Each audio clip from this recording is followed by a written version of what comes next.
어제 뉴스를 보니까 요즘 병원들, 특히 종합병원 말고 어린이들, 청소년들 또 어른들 가는 병원들이 잘 안 된대요. 잘 안 되는 이유가 요즘 마스크 잘 쓰고 손 깨끗이 잘 씻고 또 음식 잘 모이지 않고 먹는데, 그래서 많은 것들이 많이 해결됐다고 합니다. 그래서 요즘 병원 운영하는 데 힘들다, 그런 이야기를 들었습니다. 이 병원 의사 선생님들 또 약국들에게는 좀 안 좋은 이야기인데, 그렇다고도 아프라고 할 수는 없는 거고, 여러분 이런 건강함을 잘 지켜나갈 수 있길 바랍니다. 그래서 우리들이 이번에 이제 코로나 바이러스 이제 마무리되어가는 과정인데, 우리 한국 사회 속에서는 앞으로 어떻게 될지 모르지만 여러분들께서 이런 부분들을 좀 잘 지켜서 우리 생활 자체가 평상시에도 뭐 생활 방역 이렇게 바뀌지 않습니까? 잘 지켜나갈 수 있길 바랍니다. 뿐만 아니라 우리 개인적인 것도 그렇지만 우리 자연도 마찬가지입니다. 우리 지구도 생명체이기 때문에 우리 지구가 온전하고 건강해져야만 우리가 건강한 삶을 누릴 수가 있습니다. 그래서 이번에 차들이 많이 안 다니고 공장들이 많이 연기 안 울리고 또 비행기들이 많이 안 다니고 또 여러 가지 좋아져서 이 지구가 너무 건강해졌다고 하지 않습니까? 그것도 몇십 년, 몇백 년 만에.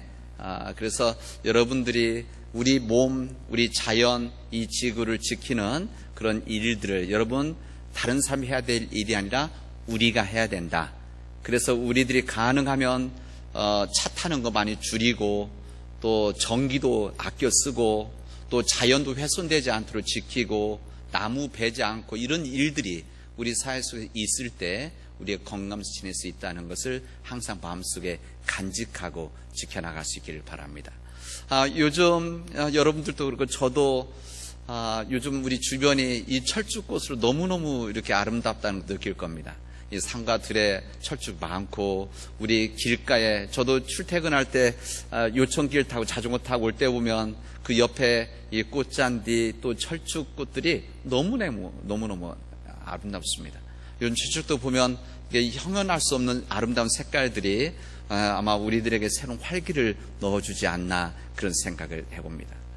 저는 이 아름다운 철쭉뿐만이 아니고 저는 더 아름답게 느껴지는, 제 자신은 개인적으로는 요즘 산가들의 또 길가의 나무들의 연녹색의 나뭇잎들입니다. 새로운 나뭇잎이 나오는데 나무 또 산 색깔이 바뀌었습니다. 그래서 이 연녹색의 지금이 가장 아름다운 때가 아닌가, 그런 생각을 합니다. 몇 주 전만 하더라도 나뭇잎이 없어서 메말랐던 또 이 겨울 동안 이 추운 바람 속에 잘 버텼던 나무들 가운데서 이런 새잎이 돋아나는 이런 연녹색의 잎새를 보면서 생명의 신비함들을 느끼고 또 이 신비함들이 우리에게 새로운 힘을 주는 그런 힘을 받습니다.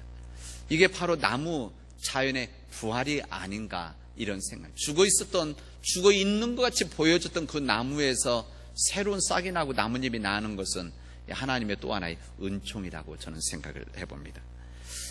오래전 한 목사님의 뼈아픈 소리를 한번 들은 적이 있습니다. 어느 글에서, 오래전 이야기인데 아직도 제가 기억합니다. 그 목사님이 어떤 이야기를 하시는가 하면은 지난 2000년 동안 이 부활절에 화려하게 지냈던, 연례적으로 지냈던 이 부활절 있던 그 시대 때는 이 교회가 건강하지 못했었다, 이런 이야기를 한 적이 있었습니다. 이게 무슨 말인가 하면은 우리가 부활절은 거창하게 예수님의 부활을 축하하고 찬양하고 행사도 하고 그렇게 하는데 그날 다 해버린다는 겁니다. 그리고 나서 그 다음부터는 예수님 부활과 관계없는 삶을 살아가고 있는 것 아니냐, 이런 이야기를 했습니다. 예수 부활이란 말이 있고 부활하신 예수, 부활하신 주님이란 말이 있습니다. 이 예수 부활이라고 하는 것은 좀 다른, 이 부활하신 주님과 좀 차이가 있죠. 여러분 같은 말인 것 같은데, 예수 부활이라고 하는 것은 예수님이 부활하셨다라고 하는 역사적인 한 사건, 이례적인 한 사건에 대한 이야기입니다. 그 대신에 부활하신 예수라고 하는 것은 단순히 한 번 부활하신 예수님이 아니라 부활하신 예수가 지금도 계속하고 있다라고 하는, 지금도 부활하고 계시다고 하는, 부활하신 주님이 우리와 함께 하신다라고 하는 이 메시지를 우리에게 전해주는 표현이라고 할 수가 있습니다. 예수 부활이라고 하는 것은 우리가 어떻게 보면 사실에 대한 지적인 내용, 사실, 팩트, 사실이라고 한다면 부활하신 예수님이라는 것은 우리의 신앙인들에게 체험적인 사건이다라고 말을 할 수가 있습니다. 예수 부활이 예수님의 무덤, 예수님 무덤에서 나오신 예수님에 대한 이야기, 여기에 주목하게 한다면 이 부활하신 주님은 지금도 살아계신 주님을 우리로 하여금 주목하게 하는 겁니다. 여러분, 예수 부활이 문제가 있다는 것이 아니라, 그러니까 예수 부활을 말을 하지 않아야 된다는 것이 아니라 여기서 그치면 안 된다, 그런 이야기입니다. 역사적으로 예수님 부활하셨다, 여기서만 끝나는 것이 아니라 동전의 양면과 같이 부활하신 예수 부활과 더불어서 부활하신 예수, 이 부활하신 예수 지금도 부활하고 계시고 우리 가운데 계시고 우리 가운데 역사하시고 계시다는 것을 우리 마음속에 간직하고 살아갈 때만이 우리가 부활절의 부활의 의미를 온전히 지켜나갈 수 있다는 것을 말씀드리는 겁니다. 예수 부활만 믿고 예수 부활만 찬양하는 데서 그치면 이것은 안 되는 겁니다. 우리가 지지난주가 부활절이었는데 이 부활절날 끝나고 1년 동안 이 부활하신 예수님을 잊고 있다가 다시 부활주일을 맞이하는 것이 아니라 예수 부활을 기념하는 부활주일과 더불어서 그 이후로부터는 1년 동안 내내 부활하신 주님의 말씀을 듣고 부활하신 예수님 우리 삶 가운데 역사하시는 것을 체험하는 것이 우리 부활에 대한 신앙을 가지고 있는 우리 믿음의 길과 삶이라는 것을 우리에게 알려주시고 있습니다. 여러분, 예수님의 부활을 진심으로 믿는다면 지금도 살아계신 주님을 믿어야 됩니다. 우리가 진정으로 예수 그리스도의 부활을 믿는다고 한다면, 부활을 우리가 신앙적으로 고백하고 있다면, 우리 사도신경을 통해서 그 부활하신 주님을 우리가 고백하고 있다면 우리 삶 가운데서 역사하시는 그 예수님을 우리가 체험을 해야 됩니다. 우리가 영적인 마음을 열어서 주님의 말씀을 듣고, 우리가 주님의 말씀을 들을 수 있는 귀가 열려지고 우리 손이 펼쳐지고 발길이 열려지는 믿음의 부활의 은혜가 임할 때에만 부활하신 우리 예수 그리스도를 진심으로 믿는 믿음의 삶이라는 것을 우리에게 알려주시고 있습니다. 여러분, 왜 부활이 중요한가 하면 이 부활하신 주님을 온전히 만난 사람들에게는 변화가 있었습니다. 온전하게 부활하신 주님을 만난 사람들, 이 부활하신 주님을 진정으로 만난 사람들은 주님의 몸된 교회를 세웠습니다. 부활하신 주님을 온전히 만났던 사람들은 예루살렘과 온 유대와 사마리아 땅끝까지 이르러서 복음을 전하는 역사를 만들었습니다. 그리고 온전하신 그 부활하신 주님을 진정으로 만났던 사람들이 이 사역함으로 인해서 그 복음이 지금 우리에게까지도 전해져서 부활하신 주님의 은혜 가운데서 예배를 드리고 있는 겁니다. 부활하신 주님을 온전히 만난 사람들만이 예수님께서 말씀하시던 하나님의 나라, 이 땅에서 이루어질 하나님의 뜻이 이루어진 이 세상을 위해서 선한 몸부림을 칠 수 있는 은총을 우리에게 주신 겁니다. 오늘 그 본문의 말씀은 바로 그런 사람들의 이야기입니다. 이 부활하신 주님을 만난 이 사람들, 우리는 지난 시간에 이 요한복음 20장에서 주님을 만난 첫 번째 사람들, 이 막달라 마리아와 여인들이라고 한다면 그 다음에 나오는 예수님의 제자들의 이야기고, 그 다음에 또 구체에 나오는 예수님의 제자 도마에 대한 이야기입니다. 이 사람은 어떤 사람들이 공통점이 무엇인가 하면 부활하신 예수님을 진심으로 만난 사람들입니다. 이들은 한결같이 부활하신 주님을 만나서 완전히 거듭나고 부활하신 주님을 전했던 주의 종들입니다. 이들을 통해서 예수 그리스도의 부활의 소식이 온 세상에 전해졌고, 그리고 이들이 변화된 다음에 이들만 변화된 것이 아니라 다른 사람들을 변화시켜 나가는 역사가 그들 가운데 시작이 되었다라고 하는 사실입니다. 그렇다면 그 변화된 삶이 무엇인가? 이 변화된 삶이라는 것은 이 부활하신 주님으로 인해서 이 죽어가던 영혼들이 다시 살아나는 것, 그리고 낙심하고 절망했던 사람들이 새로운 희망을 가지고 역동적인 삶을 살아가는 것, 이것이 바로 변화된 삶이라고 할 수가 있습니다. 이 변화된 사람들은 이 삶의 목표를 갖지 못하고 그냥 살아가는 사람들이 아니라 삶의 목적을 찾아서, 사명을 찾아서 이 바른 길을 걸어가는 이 변화된 삶이 바로 부활하신 주님을 만난 사람들이라는 겁니다. 세상의 탐욕으로 인해서 자신만의 바벨탑을 쌓아 올라가던 사람들이 주님을 만난 다음에 이기적이고 자기 중심적인 그 삶에서 이웃들 중심으로 바뀌어진 변화된 삶이 바로 부활하신 주님을 만났을 때 이루어진 믿음의 역사들입니다. 오늘의 이야기는, 오늘의 본문의 요한복음의 말씀은 이 변화된 사람들 가운데 한 그룹인 제자들에 대한 이야기입니다. 예수께서 십자가에서 처형을 당해서 돌아가셨을 때 그들은 주님의 곁을 모두 떠났습니다. 세상 사람들과 다를 바 없이 떠났습니다. 떠났죠. 그들은 외면했습니다. 그러나 그들은 흩어지지 못하고 모여 있었습니다. 왜? 새로운 일들을 위해서? 그런 것이 아니라 불안했기 때문에 그렇습니다. 성경은 그들이 무서움에 빠져서 있었다라고 성경 증언합니다.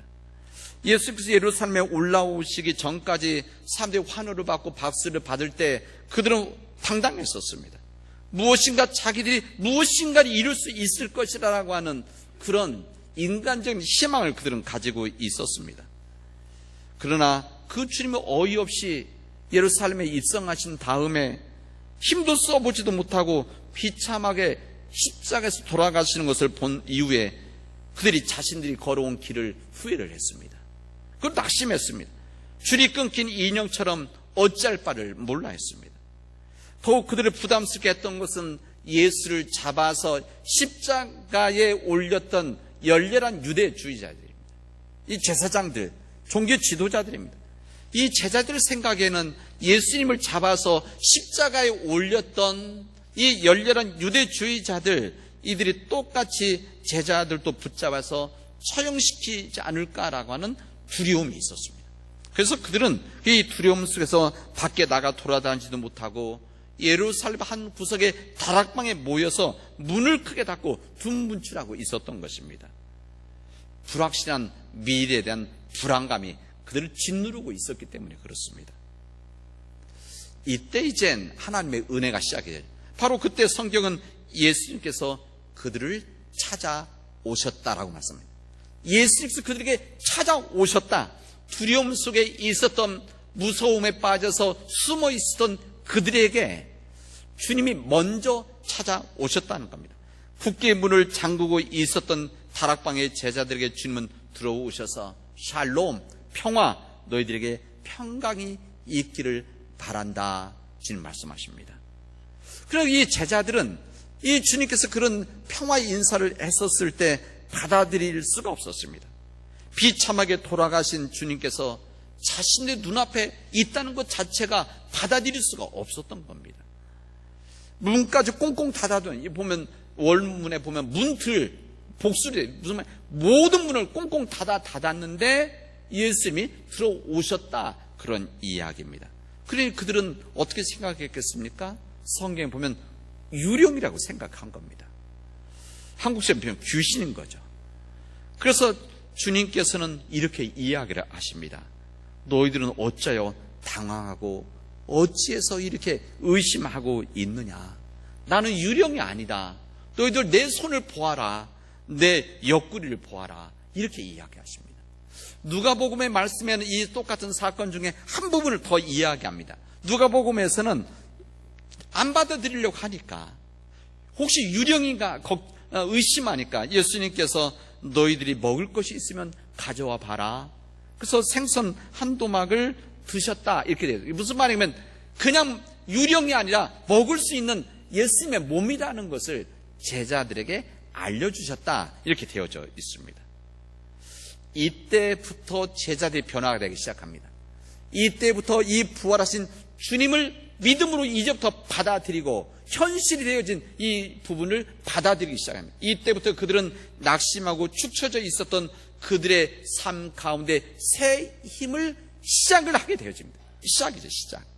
그들을 짓누르고 있었던 세상의 공포들과 이 두려움들이 눈 녹듯이 녹아지기 시작을 했고 새로운 희망으로 가득 차기 시작을 하게 되어집니다. 그들이 오랫동안 가지고 있었던 그 꿈, 그러나 깨어지고 잊어버렸던 하나님의 나라야, 하나님의 뜻이 이루어진 세상에 대한 예수님의 그 운동에 대한 새로운 이 사명에 대한 꿈틀거림이 그들에게 시작이 되어진 겁니다. 본문에 보면 그 제자들이 그 주님을 만나보고 나서 기뻐하였다, 이렇게 되어 있어요. 기뻐하였다. 두려움에 사로잡혀 있던 그들에게 평화의 복음을 주시고 평강을 축복하신 그 예수님으로 인해서 그들 안에 기쁨이 있기 시작을 했다는 것을 우리에게 알려주시고 있습니다. 이때 예수님이 이렇게 이야기합니다. 내가 너에게 평화가 있기를 빈다. 아버지께서 나를 보내신 것과 같이, 아버지께서 나를 보내신 것과 같이 나도 너희를 세상에 보낸다, 이렇게 주님 말씀하십니다. 예수님이 이 땅에 오실 때 하나님께서 보내신 목적이 있고 뜻이 있고 사명이 있는데, 이 평화를 위해서 이 땅에 보내주신 그 예수님의 사명을 위해서 내가 너희들을 세상에 보낸다, 주님 말씀하십니다. 이게 바로 주님께서 부활하신 주님을 받아들였던 이 주님의 제자들에게 주신 주님의 말씀이자 축복이고 명령이라고 할 수가 있습니다. 그리고 그들에게 숨을 불어 넣어주셨다. 우리 성경에 그렇게 돼요. 숨을 불어 넣어주셨다. 성령을 받으라 말씀하신 겁니다. 저는 이 말씀을 읽을 때마다 에스겔의 마른 골짜기에 대한 말씀이 내 안에 살아있게 되어집니다. 이 바벨론 포로에서 절망했던 이스라엘 민족들에게 하나님께서는 그들에게 환상을 보여주시죠. 이 마른 골짜기, 에스겔의 마른 골짜기, 이 마른 골짜기에 마른 뼈들이 흩어져 있는 그들의 환상을 보여주십니다. 그리고 나서 어떻게 됩니까? 이 마른 뼈들 가운데 하나님의 역사가 있게 되었을 때, 하나님의 말씀이 임했을 때 이 뼈들이 소리를 내면서 서로 연결되어지고 이 뼈들의 힘줄이 생기고 살이 오르고 그 위에 가죽이 덮이는 놀라운 역사가 이루어지게 되었다는 것을 이 에스겔 선지자 환상을 보여주십니다.